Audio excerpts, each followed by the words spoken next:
So you've probably noticed by now, but it's the beginning of a brand new decade. And just like everybody else, I have been looking back over the last 10 years and thinking, wow, lots of things have changed. But for me, it's been really particularly pivotal, it being 2020 now, because 2009 to 2010 were really like huge shifting points in my life.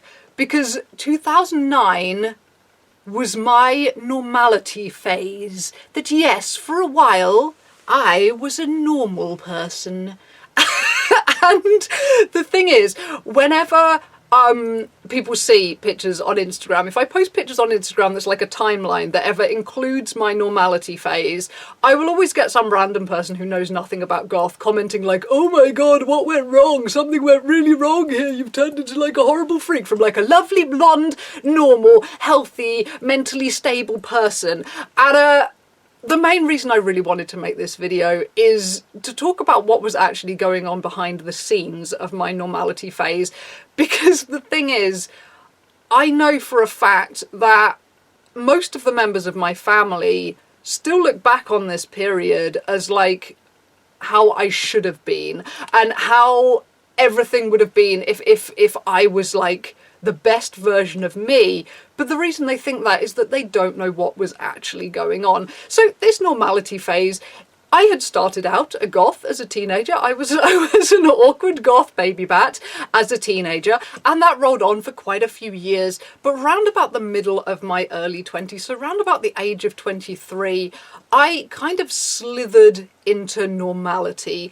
And I think the catalyst for this was deciding to adult hard, deciding, right, I am going to get a real, sensible, proper adult job and I'm going to become a completely different person. I think because of the fact that I wasn't really coping in the adult world as myself, and it seemed like the only way to therefore cope in the adult world was to become a completely different person, which is something that is something that I have done on occasion and is a subject for a whole nother video that I've been thinking about, but let's just pause that thought for now and put it over there. But yes, basically I had decided in my weird little Aspie brain, the way to cope with the adult world is to just become a different person, and that person will probably be able to cope with all of this stuff that's going on. Because for a few years I'd been working at basically my dream job. I was working at this wonderful skate park. Like, the management didn't care. You could wear whatever you liked. Everyone was high all the time. It was a really, really fun job. And unfortunately Tesco bought the premises. They forced the skate park out, and now it's a Tesco. It's a soulless, dead Tesco where all the kids used to come out and hang out, and I had lovely times and I met lovely friends, and now it's a soulless Tesco. But anyway, when the park was dead, I was like, okay, well, that's it then. I guess that, you know, I'm not going to land another gig like this. I'm not going to land another super fun young job where I can just hang out with friends and have a wonderful time. So I'm going to get a proper adult job. So at that point, I landed a job as personal assistant to the CEO of an engineering firm, which is like a weirdly kind of high-ranking title for someone who didn't have a degree at that point, and my hair was also still slightly pink at that point, but their pay was terrible, so they couldn't really afford to be fussy. So I got this job and I was initially super excited. I was like, okay, I'm launching into the adult world, I'm a PA now, I'm going to be super efficient. And even though after about 2 weeks I realised I hate this place, I'm going to stick it out for a year so I've got something to put on my resume and then I am gone, I was still thinking, right, PA, this is what I'm going to be. You can be really high paid as a PA. So I really threw myself into this. Like, I started learning shorthand. I was teaching myself shorthand in my lunch hour because I wanted to be able to like take dictation notes super fast. And also I really love writing in code. I made up code when I was like very, very young, and so I loved writing in shorthand. Sadly, I've forgotten most of it now, but it was fun. So I was teaching myself that. I was teaching myself Spanish. Like, I had Spanish CDs playing whenever I drove into work and came back. I would have Spanish CDs. I was trying to be like bilingual, trying to learn shorthand. I ended up also taking a medical secretary qualification because I was thinking maybe I'll kind of go in that direction. It might be a bit more interesting. So I was really throwing myself into becoming this like super efficient personal assistant person. I'm sorry, oh my God, if you know anything about me, I'm kind of like a messy, not efficient. But anyway, I was realizing, like, kind of on one hand, I really want to do this. On one hand, I want to become this like high paid, super like high powered, efficient, power dressing. Like I want to be doing this. I want to be this person. And at the same time, there was the realization that I am not this person, that this is killing me. Like, I literally ended up with a stomach ulcer from the stress after a little while. And while all my family was seeing, wow, you're getting like an adult job, you're going to work every day doing an adult job, and you're all blonde, you've kind of ditched the weird, morbid goth thing. And I was going to family weddings, I was going to family gatherings, I was doing all the things I had to do, I was learning extra skills with the shorthand and the Spanish and all of this. So that's what everyone saw. But what was actually going on, was that shortly before I got this job, I had been addicted to intravenous amphetamines. And at some point, the guy who was supplying the local area, as amphetamine dealers tend to, he got rather paranoid, shut down operations. You could not get speed anywhere. So at that point, I switched to shooting up cocaine instead, which is a horrible experience. It is nothing like snorting it. It's not at all. It's more like crack, honestly. At some point I'll maybe make a video about what it's like, because it's one thing, like, now and then I miss bits of it, but it's something I would never want to do again. But anyway, intravenous coke is not like intravenous speed. Like intravenous speed, that's the kind of thing, I would do in the morning. I would go to work, I'd just be cleaning everything and I'd be super efficient. Intravenous coke is not something you can function on. It's like a binge drug, it's something you just binge in the evening, and by the end of this binge you feel like ripping your freaking face off, and the only way to come down is to like drink half a bottle of whiskey, eat a load of Valium, do some opiates, like some kind of downer. It's hectic. So there was a lot of this going on, while I was doing this job, while I was being this like blonde, glossy, oh, I'm a PA, oh, hi, so-and-so associates, it's me, the glossy PA. I'm also like going home and having intravenous coke binges at night. I also had a pen pal somewhere in the world who would occasionally send me nice things in the mail, sort of OxyContin and things. I also tried Ritalin, injecting Ritalin, because I'd heard it was a bit like coke. It ain't, it's terrible. But all of these things, it wasn't even like it was a weekend warrior thing. It wasn't even like I'd think, okay, there's something to look forward to at the end of the week, I'll save that for Friday. It would literally be like, I've had enough of work on a Tuesday, I'm just going to do this tonight. I'm sure I'll be fine for work in the morning. And sometimes I was, oftentimes I wasn't. So I was like burning through my sick leave because of drug binges, but also because of the fact that I had a stress-induced stomach ulcer from the stress from work, but also partly because, I was getting up in the morning, doing Spanish all the way to work, doing shorthand all lunch hour, doing work, doing Spanish on the way back. Then I would have to go and feed my horse. Then I would walk the dog. It would be about 8:30 before I actually sat down, and I had to go to bed at 10 if I wanted to get any sleep. So I had an hour and a half to unwind. And if you're an Aspie, at this point I wasn't diagnosed with Asperger's. So this is one of the things I didn't realize why it was, that like, why do I find this so difficult? But if you're an Aspie, little things get on top of you and you don't have the ability to just unwind the way normal people do, which is why Aspies have gigantic meltdowns, because very small things just kind of like add up and you just freak. So for me, the only way, like, I've got an hour and a half to unwind before I go to bed. The only way to do that was to just neck about half a bottle of white wine a night, like cheap, plonky white wine. And that stuff is acidic and nasty, and it was like eating away at my stomach lining. The stress was eating away at my stomach lining. So I ended up having a lot of days off work because like the nausea, like my stomach was overproducing acid due to all the stress and the anxiety. And there would be days where I felt like I was just on the verge of throwing up constantly. And even if I stuck my fingers down my throat and tried to puke, like this feeling of like, hell would not go away. And so all of this is going on. This is a complete nightmare. And eventually, though, I make it to the end of my year in this job, my year that I was going to do in this job to get for my resume. And like looking back now, I'm like, how the hell, little me, how did you do that? How did you get through a year of that? I wouldn't get through a day of that now. But I got through a year of it.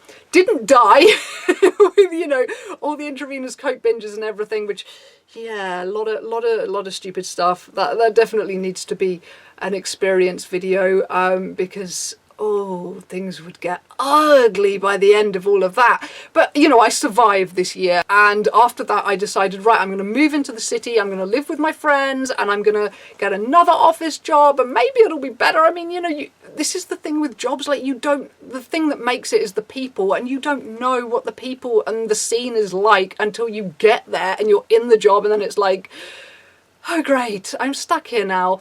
So anyway, I then tried to change everything in my life all at once. I was going to be moving into a new house with my friend Jazz and another friend. So new house, completely new area that I wasn't familiar with. I was going to be getting a new job and starting that. I was going to be leaving my dog behind, leaving my family behind, leaving the town I knew behind. I was going to be moving my horse to a different yard, which was freaking miles away because living in the city, there's obviously no stables in the city. So I was going to have to undertake these massive treks to deal with the horse after work every night. And again, if you're an Aspie, you know you don't deal well with change. So trying to change everything in your life all at once is not a good idea. And a while back, I actually found some writing on my computer from just before this whole house move. And I was just going on about the fact that, like, I don't feel ready for this. I don't want to do this. I want to stay here. I don't feel like an adult. Yeah, I felt like I'm not ready for this, but equally I felt like I have to be. Everyone is expecting me to be an adult. I'm like 23, 24 or something like that. And now I'm like 23, 24 is nothing, dude. You're so young. You can stay at home for a bit longer if you need to. That's fine. But at that point, I felt like I have to move out. It's expected of me. I have to move out. I have to be an adult. And I've been nervous about things before and it's been fine, so I'm just going to push through and it'll be fine. And spoiler alert, it was not fine. To skip over all the details, I basically had a nervous breakdown induced by trying to change everything in my life all at once and suddenly started suffering with crippling anxiety. I'd had depression before. I'd never dealt with anxiety, and honestly, I would choose depression over anxiety any day. Not to like try and compete mental illnesses, but depression sucks. But anxiety is like, you can't be comfortable doing anything. Like, no matter what you were doing, you can't get away from it. It's like, oh my God. And it was literally one of those things where I think if I lived in America and guns were available, and it's like I could have just ended it like that, I would have done. But when you're in England, you're like, I will do anything to make this end, but like, what are my options for suicide? Well, you can hang yourself, and I hate the idea of suffocating. That sounds horrible. You can throw yourself off a bridge. Well, I'm really scared of heights. You know, it's this kind of like gas smells awful dilemma. And at this point, I actually had a year's supply of injectable morphine, which I'd been very controlled with at that point. I'd only been doing it every other day. It was in control. It was just like my little treat to myself every other day. But when I came home from this failed attempt to become an adult, it was like, I have to be high 24/7 because it's the only way to get rid of this feeling of anxiety that it feels like a freaking elephant stepping on my chest. And I can't deal with anything. And I remember, like, my family was still trying to kind of get me to adult. That I actually had 2 job interviews lined up the week that I came home from this house and was... I mean, I guess it did look crazy to my family that I'd left looking fine, you know, this kind of glossy blonde person going off to start their life. 3 days later, I'm back. I'm like this weeping mess. I'm constantly like slurring and a complete mess. And I remember my stepmom came round to drive me to this job interview. Like, I guess everybody was still hoping it was a blip. And so my stepmom came over. She was going to drive me to this job interview. And I remember like putting on my work clothes and going down and just trying to eat breakfast, just like bursting into tears over this cereal and just being like, I cannot even, like, I can't even. And I had to get like my stepmom to just phone and be like, no, they're ill, they're not going to be coming, and no, don't bother rebooking it, no. I mean, my stepmom was like, do you want to reschedule? I was just like, and so that all kind of went to hell. And yeah, so 2009, shortly after that was the point that I overdosed accidentally and ended up in hospital for a week, at which point, obviously, the cat was somewhat out of the bag regarding drug use and things, which I think, you know, despite all the, you know, intravenous cocaine binges and all of that have been going on with my sensible adult job, I think it had been flying under the radar, more or less, until the big overdose hospital nonsense, which maybe is a subject for a video in and of itself, because it was horrible. I fried my liver completely, and seriously, like, messing up your liver, oh my god, the way it makes you feel is unfreaking believable. It screws with like all of your senses. It seemed like I had some kind of nerve damage as well in my feet. Like, lights would literally make me pass out. If there were, like, you know, those fluorescent lights that slightly flicker, I would just hit the deck. And it was months before I could even have like a single unit of alcohol without feeling like I was about to die. So really screwed myself up. Didn't die, really screwed myself up. And I remember, actually, one thing that, when I was thinking about making this video, one thing that came back to me was when the ambulance guy came, and I remember, like, I was just like a complete mess. Like, I was like conscious and everything. I was a complete mess. And he was like, but you know, why is someone like you doing heroin? Like, why are you doing this? You've got a nice family. You're like a nice person. You're intelligent. Why are you doing this? And I was just like, I don't know. And he was like, well, what do you want to do? What do you want to do with your life? And I remember saying, I want to be a writer. And it's so weird that I said that at that point, because honestly, if you had have asked me in a sober, coherent state, my answer all my life had been, I don't know. I don't know what I want to do. I do not know. I have no idea. But for some reason in that moment, I was like, I want to be a writer. I don't know what I want to write about. I just like the idea of being a writer. And this ambulance guy was really sweet. He was like, well, I'm gonna come back in 2 years and you're gonna be a writer. And maybe he cast a little spell, because actually, shit, it was exactly 2 years. It was 2011 was when I started writing. I mean, my writing was terrible for quite a few more years after that, but I started writing 2 years, so maybe the ambulance man was actually a magical fairy. But so that year I started doing a creative writing course. Everything I wrote was shit. But, you know, I loved feeling, I loved playing at being a writer. That I was on disability at this point because I was just too mad to work. So I loved playing at being a writer, you know, and just going to parks, writing ideas down in notebooks and all of this. It was such a lovely, like, antisocial, thoughtful, it's basically daydreaming for a living. Like, how cool is that? You know, so I loved the vibe of it, but I couldn't kind of find my voice and find my niche of what I wanted to be writing about and writing for and all of that. But so that's basically what I did. But anyway, this normality phase ended. It ended with a gigantic, glorious smash in, I believe, early 2010. So pretty much exactly a decade ago, when I read the very first Dragon Tattoo book, The Girl with the Dragon Tattoo, because I got diagnosed with Asperger's in 2009 in drug services, like after the whole overdose and everything, in drug services. That's when there was a doctor there, like kind of psychiatric doctor, who was like, I'm pretty sure you have Asperger's, please let me diagnose you because I'm pretty sure you have Asperger's. And I got diagnosed, and when I finally actually bothered believing her and researching, I was like, oh, if I had have known this many years ago, quite a lot of things probably wouldn't have gone wrong in my life, but oh well, it's a start, I know now. So anyway, when I read The Girl with the Dragon Tattoo, and it's like, she's this badass Aspie girl who doesn't need anyone, and she's so cool, and, you know, she can take care of herself, and she doesn't need people the way that I don't need people. And I related to her so hard. And I related to her so hard that as soon as I was done with that book, I immediately booked an appointment with the hairdresser, and I went there and I got all, like, my hair was about down to my waist at this point. It was like long and blonde. And I went to the hairdresser and I was like, cut it off, just cut it all off and dye it black. And the hairdresser she was pretty much in tears, and she was like hacking off this like flowing, thick blonde mane. She was like, are you sure? You're really, really sure? Look at it hitting the floor. Are you sure about this? I was like, do it.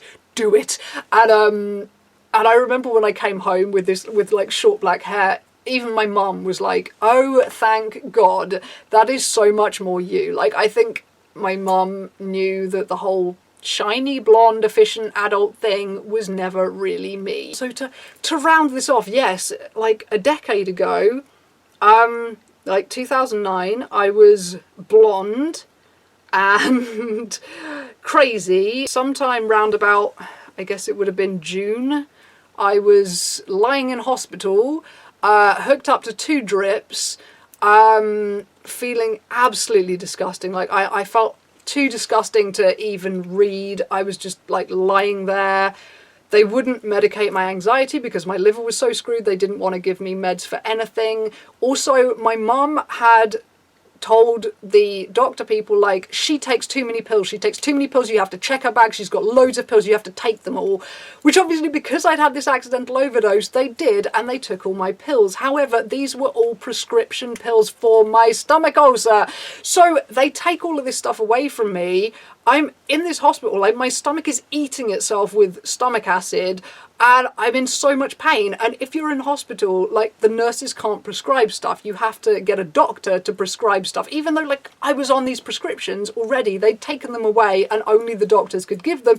So I was literally, like, I would have to go out to the nurses' station dragging my bloody drip stands and basically throw a toddler tantrum on the floor and just be like, I'm stuck, my stomach is eating itself, I'm in so much pain, before they would prescribe me anything. I think that's freaking disgusting, to take the word of a parent over like an adult person. And when the pills you're taking away from someone are completely non-recreational stomach pills, that still grinds my gears to this day, remembering lying in that hospital bed with like heartburn to the max, just like this acid just eating my stomach and everything, just horrible. So 2009 was it the worst year of my life? I don't know, it competes with 2017, I think, but it was one of the worst years of my life. And then 2010 was when I got back into goth. I stopped trying to be a fake person, and I eventually made the decision to go to university. So I had to do like a year of college first, because I never even completed that before. And I got through that, and I did uni, because uni was another thing that I'd been like, dude, that's like 3 years of your life, like 4 years counting college. When you're like 23, 4 years is such a long time to commit to something. Like 4 years, I can't commit to something that takes 4 years. I can't do that. And I kept feeling like I'm too old to do this. Like, I'm 23, everyone's going to be 18, I'm so old, I can't do this. And I think actually it was the drug centre people who persuaded me to do uni as well. They were like, you're not that much older, and honestly, you're the youngest you're ever going to be right now, and I feel like this is something that you've been regretting for a long time and that you're going to keep regretting unless you go. So I eventually went to uni, and it wasn't super great. It wasn't a super valuable like life experience, but it did start me writing my own stuff, which is literally like the backbone of my sanity and my happiness to this day, and taught me who I am as a person, I think, through my characters. I think I learned a lot about myself, and I think I would be a very different person on here if I hadn't started writing. I think I would be a lot more awkward and all of that. I think writing taught me a lot about myself, and 2010 is really when it all kicked off. But the whole catalyst was trying to be a fake person and going mad. So this is the thing, like, people see people who've kind of like grown out of goth or whatever, and some people do grow out of goth, and for them it's a good thing. Maybe goth was like a morbid phase for them, maybe they grow out of it and they don't need it. But if you do see someone who suddenly kind of they come out of goth and they seem to become very, very normal. Bear in mind that one of the main symptoms of severe mental illnesses is no longer doing the things that you used to love. You know, if you suddenly stop doing all the things that you used to love, if you're not going to goth clubs anymore, if you're not experimenting with makeup anymore, if you're not doing your hair anymore, if you're not taking care of your appearance anymore, there's another great big sign of severe mental illnesses. So if you do see someone becoming a very, very different person, you might want to kind of talk to them and just make sure they're doing it for the right reasons, you know, and that it's making them happy, or at least not making them crushingly miserable. So yes, when you see this normal looking person who looks functional, no, they are not necessarily a normal functional person. Actually, I think the possibly this wedding, was it this wedding or a different wedding? I'm not sure. This was a family wedding, and I hadn't seen that branch of my family for a while, and I remember them being really kind of like, oh my goodness, it's so lovely to see you, and you seem so happy, and you seem so bubbly, and it's great that you're not this like shy little kid anymore. And so everyone was like, oh, it's great, you're really coming out of your shell. I was coming out of my shell because I had a gram of cocaine in my pocket. That's why I was coming out of my shell. I was so bubbly and I was like the centre of everything. Oh my goodness, it's wonderful to see you. I'm so manic because I want so much coke. And so this is the thing. This is everything that was going on behind the scenes of the normality phase. Whereas looking like this, I'm actually a lot more happy and functional. So yes, people who've gone in and out of goth, do not assume that everything has gone terribly wrong in their life and they must be mad and fucked up in the head just because they look like some sort of crazy video game character these days. Oftentimes it's a good thing. You're expressing yourself, you know? I mean, obviously there are the usually teenage goths who are, and they're usually the ones who are drawn to the more angry styles, you know, the Marilyn Manson kind of styles with like fuck off written across your eyebrows and all of that, the things that really project like a spiky anger.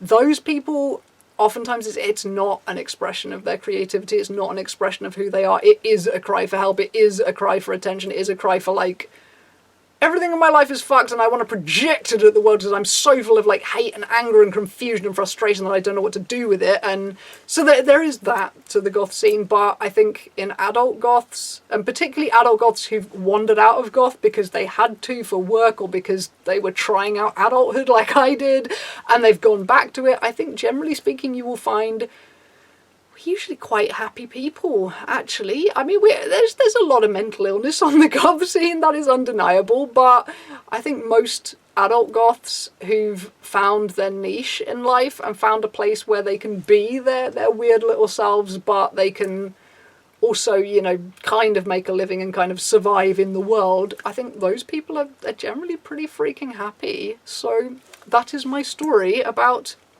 some of the past decade. Lots of things have changed, and I can't believe that I'm alive in the year 2020, because like back in 2009, like in that freaking hospital bed feeling horrible, or even like the anxiety with that nervous breakdown. I remember I had this huge thing about bird flu, like 2009, if I recall correctly, was the year there was the big bird flu scare. I was cripplingly afraid of getting bird flu. Like, I'm not an OCD person, but I was carrying hand sanitizer everywhere. I was opening doors with my elbows. I was like obsessed with bird flu. Every night when the sun set, it felt like the world was ending. There was just this feeling of doom, like the world is ending, like the darkness, and all of that. Like, looking back to then, I would not have expected to be alive in the year 2020, this weird futuristic number, let alone to be such a happy person in 2020. So you never know. You never know who you're going to become and what's going to happen. So if things are shit in your life at the moment, things always change. I mean, if things are good in your life, there's going to be some bad stuff chucked at you soon. It's a guarantee. But also, if things are terrible, things are going to go up. And honestly, I feel I can say that genuinely, objectively, that things generally get better. Having been a member of one of the first pro-anorexia forums on the internet, as I've mentioned before, I have got to know hundreds, if not thousands, of people, mostly women, who, when we were teenagers, we were all cripplingly depressed, cripplingly anxious, like messed up people, all trying to starve ourselves to death, all suicidal, never thinking that we would live beyond the age of like 22 maximum. The majority of us are still alive. The majority of us are recovered and are pretty happy. A lot of people have families. Everyone is doing pretty well in general. I mean, not everyone, you know, there were and are a few deaths. And there, you know, there are people who still struggle, and I think all of us still have periods of struggling, but overall, this massive data pool of people who I've witnessed over the past, like, however many years, like 15 years or so, we've all gone from, like, I just want to die, I want to kill myself, I hate myself, I want to die, to, like, you know what, I'm pretty happy. Basically pretty happy on an everyday basis. Basically pretty happy going about doing my thing. So objectively, I can say things generally get better. So I will end it there.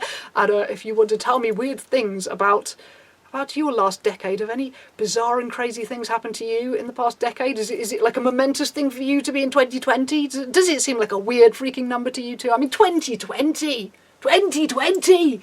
I feel like there should be flying houses and stuff by now. This is a weird number. Anyway, this is very long indeed, so I'm going to shut up now. Bye-bye.